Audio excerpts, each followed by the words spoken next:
नमस्कार साथियों और हमारे EPS 95 पेंशन भोगी भाइयों और बहनों, एक बार फिर से आप सभी का आपके अपने सबसे चहेते और number 1 YouTube channel Bharat alert 24/7 पर बहुत बहुत स्वागत है। साथियों, इस वक्त दिल्ली के विज्ञान भवन से लेकर श्रम मंत्रालय के गलियारों तक एक ऐसी सनसनीखेज और झकझोर देने वाली महा ब्रेकिंग न्यूज निकलकर सामने आई है, जिसने पूरे देश के 78 लाख से अधिक पेंशन भोगियों के बीच खलबली मचा दी है। आज 10 जून की यह सुबह पेंशनर्स के इतिहास का सबसे बड़ा टर्निंग पॉइंट साबित होने जा रही है। साथियों, खबर बहुत बड़ी है और धरातल की असली हकीकत हम आपके सामने ला रहे हैं। आगे बढ़ने से पहले इस वीडियो को एक छोटा सा लाइक कर दीजिए और अपने दोस्तों के साथ शेयर करना बिल्कुल मत भूलिए। केंद्र सरकार के वरिष्ठ मंत्रियों और EPFO के उच्च अधिकारियों के बीच हुई आपातकालीन बैठक का अंदरूनी ब्यौरा लीक हो चुका है। इस गुप्त रिपोर्ट ने सोशल मीडिया से लेकर संसद तक एक ऐसा तहलका मचा दिया है जिसकी किसी ने कल्पना भी नहीं की थी। अगर आप भी पिछले कई सालों से अपने सम्मान और हक की न्यूनतम पेंशन बढ़ोतरी का बेसब्री से इंतजार कर रहे थे, तो आज का यह वीडियो आपके बुढ़ापे की तकदीर और तस्वीर दोनों को पूरी तरह बदलने वाला है। राष्ट्रीय संघर्ष समिति के नेतृत्व में देश के कोने कोने में बुजुर्गों ने जो हुंकार भरी थी और जंतर मंतर पर जो आंसू बहाए थे, आखिरकार उसकी गूंज सीधे प्रधानमंत्री कार्यालय PMO तक पहुंच चुकी है। वर्तमान समय में मिलने वाली महज Rs 1000 की मासिक पेंशन आज की कमरतोड़ महंगाई के दौर में एक क्रूर मजाक जैसी है। इसी शर्मनाक स्थिति को खत्म करने के लिए इस नए प्रस्ताव में न्यूनतम पेंशन को सीधे 7 गुना से ज्यादा बढ़ाकर साथ साथ हर महीने उपभोक्ता मूल्य सूचकांक के आधार पर महंगाई भत्ता DA जोड़ने की तारीख तय करने पर अंतिम सहमति बनती दिख रही है। EPFO के इतिहास में पहली बार पेंशन रिस्ट्रक्चरिंग बिल को कैबिनेट नोट के रूप में तैयार कर लिया गया है, जिसे प्रशासनिक हलकों में EPFO 3.0 रिफॉर्म्स कहा जा रहा है।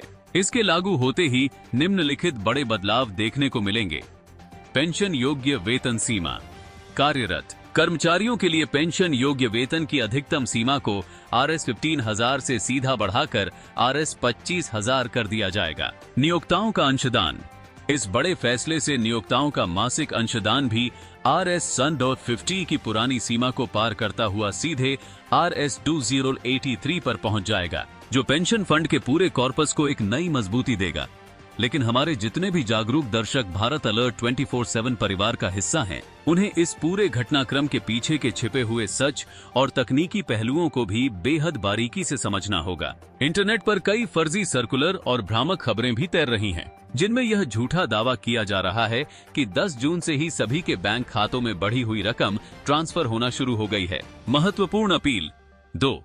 हमारी जिम्मेदारी आपको हमेशा धोखे से बचाकर धरातल की हकीकत से रूबरू कराने की है। ऐसे ही सच्चे और सटीक अपडेट्स पाने के लिए नीचे दिए गए लाल बटन को दबाकर हमारे चैनल को अब भी सब्सक्राइब कर लें और बेल आइकन जरूर दबाएं।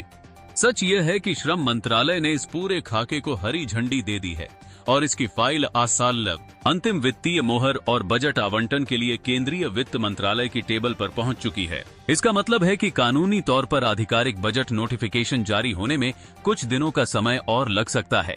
वित्त मंत्रालय के सूत्रों से जो बड़ी खबर छनकर बाहर आ रही है, उसके मुताबिक इस बार पेंशन फंड के वित्तीय घाटे को पाटने के लिए एक बिल्कुल नया और ठोस फार्मूला तैयार किया जा रहा है। इसके तहत सरकार EPFO के पुराने निवेशों से मिलने वाले लाभांश और रिजर्व फंड का एक बड़ा हिस्सा सीधे इस पेंशन स्कीम में डाइवर्ट करने जा रही है।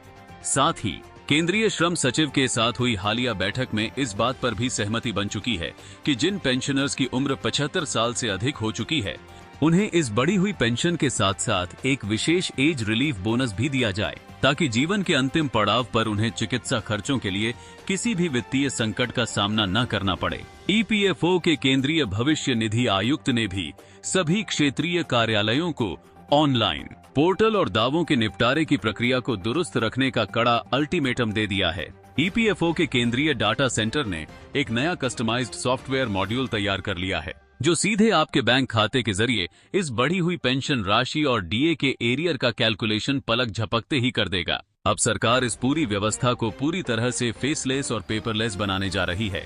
इसके अलावा इस नए अध्यादेश में एक विशेष वेलफेयर क्लॉज जोड़ा जा रहा है, जिसके तहत अगर किसी पेंशन भोगी की असमय मृत्यु हो जाती है, तो उनकी विधवा या परिवार को मिलने वाली पारिवारिक पेंशन फैमिली पेंशन को भी न्यूनतम सीमा के दायरे में लाकर एक नया सम्मानजनक सुरक्षा कवच दिया जाएगा, ताकि परिवार पूरी तरह से आत्मनिर्भर और सुरक्षित रह सके। अब गेंद पूरी तरह से सरकार के पाले में है और चारों तरफ से दबाव का घेरा मजबूत होता जा रहा है। इससे यह साफ है कि आने वाले मानसून सत्र या उससे पहले ही एक विशेष कैबिनेट बैठक बुलाकर इस पर अंतिम हस्ताक्षर कर दिए जाएंगे। आपका अपना चैनल भारत अलर्ट 24/7 इस पूरे घटनाक्रम पर अपनी पैनी नजर बनाए हुए है और वित्त मंत्रालय की हर एक फाइल की हलचल को सीधे आप तक पहुंचा रहा है। अंतिम अपील और कॉल टू एक्शन साथियों, इस निर्णायक घड़ी में अपने हौसले को और बुलंद रखिए। इस वीडियो को लाइक करें और अपने दोस्तों के साथ शेयर करें। कमेंट बॉक्स में अपने जिले, अपने राज्य और अपने EPFO ऑफिस का नाम जरूर लिखें, ताकि हमें पता चल सके कि हमारी आवाज देश के किस किस कोने तक पहुंच रही है। और हाँ, पेंशन से जुड़ी हर सही और सच्ची खबर सबसे पहले पाने के लिए हमारे चैनल भारत अलर्ट 24/7 को अभी सब्सक्राइब करें। बहुत बहुत धन्यवाद। जय हिंद, जय भारत।